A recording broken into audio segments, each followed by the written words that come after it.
All right, let's get right into it. Welcome to today's explainer, where we are going to conquer what is easily the most intimidating yet completely exhilarating part of learning to fly, the landing. If you're a student pilot, you know exactly what I'm talking about, right? Today, we're going to completely demystify the anatomy of a perfect landing. We'll break down the exact procedure, the visual references you need, and how to gently transition your aircraft from the sky straight to the runway. So here's our flight plan for today. We'll cover the stabilized approach, the 4 phases of landing, correcting the balloon, and finally bouncing back from bounces. Let's go. We really have to start with the golden rule of aviation here. A safe return to Earth begins long before the runway is directly beneath us. As our source material explicitly states, a good approach leads to a good landing. It's that simple. If you aren't set up perfectly on final, everything that happens next becomes exponentially harder. All right, part 1, the stabilized approach. Okay, picture this. You're right there in the left seat on short final. At this point, your focus has to be absolute. You want to keep your left hand on the control column to control the airplane's attitude, and your right hand needs to stay firmly on the throttle to manage your power. You're aiming to be perfectly established in a stabilized approach, with the airplane nicely trimmed out. Don't let any significant deviations in your flight path, your tracking, or your airspeed develop here. You're setting the stage for everything else. Moving right along to part 2, the 4 phases of landing. When we break this down into 4 distinct kind of slow motion steps, the flare, the hold off, touchdown, and the landing roll, it honestly just drastically reduces that cognitive overload. You know that feeling when the ground comes rushing up at the windshield?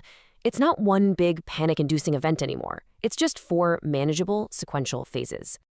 If we map these 4 phases to an altitude timeline, you can see exactly how the airplane transitions from a steady descent to flying basically level right above the runway. Notice how the descent rate gets checked starting at roughly 20 feet up.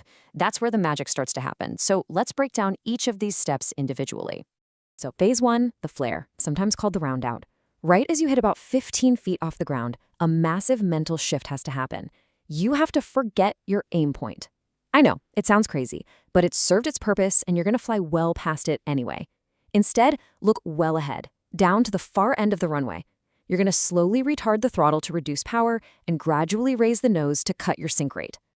Then, as you level out, boom, phase 2, the hold-off. Your wheels are literally within a foot or so of the ground now. During this hold-off, you close the throttle entirely and just apply progressive back pressure on the control column. Your only goal here is to keep the airplane flying a level path, just inches off the tarmac.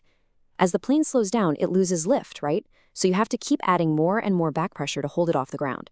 Your airspeed will be dropping to a very low figure, but whatever you do, do not look at your instruments. Your eyes should be firmly outside the cockpit.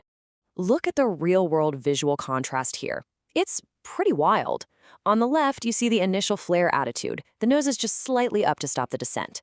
But during the hold-off on the right, the airplane is in an extreme nose-high attitude. You are essentially bringing the aircraft right to the edge of a stall, keeping it flying until it literally just can't fly anymore and settles onto the runway. And that brings us to phases 3 and 4, touchdown and rollout.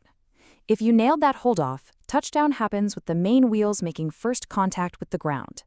Now the nose wheel will immediately want to slam down, but you have to keep holding that back pressure to let it touch gently.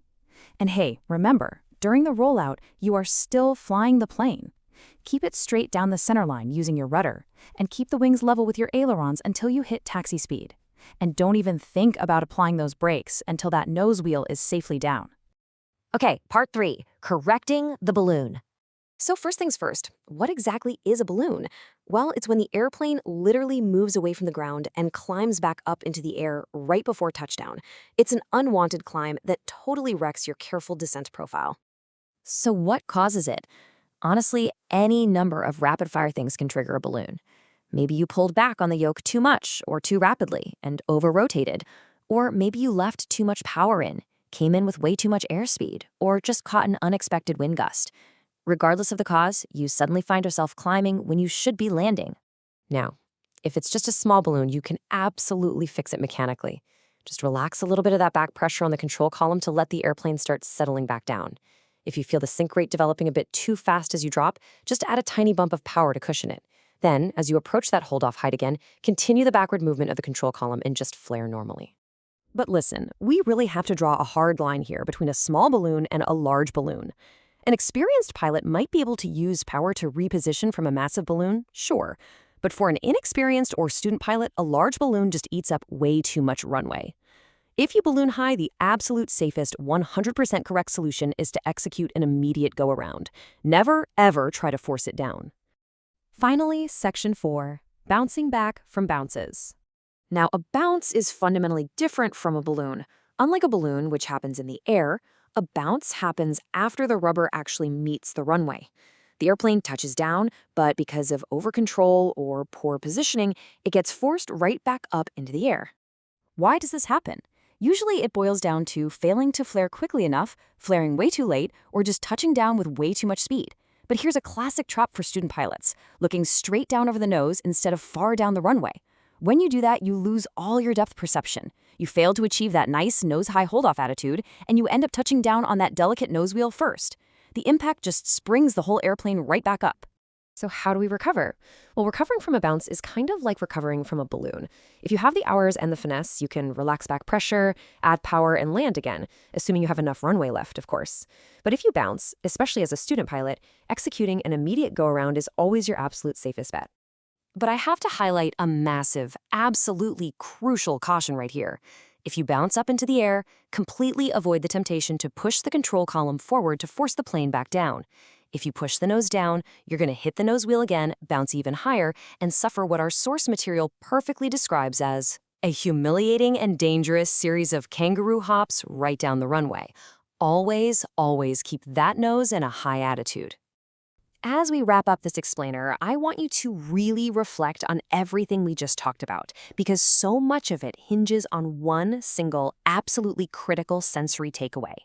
If you want to stop ballooning, stop bouncing, and literally grease those landings, where must your primary visual reference point be during that entire hold-off phase? The answer? Look at the center of the far end of the runway, period.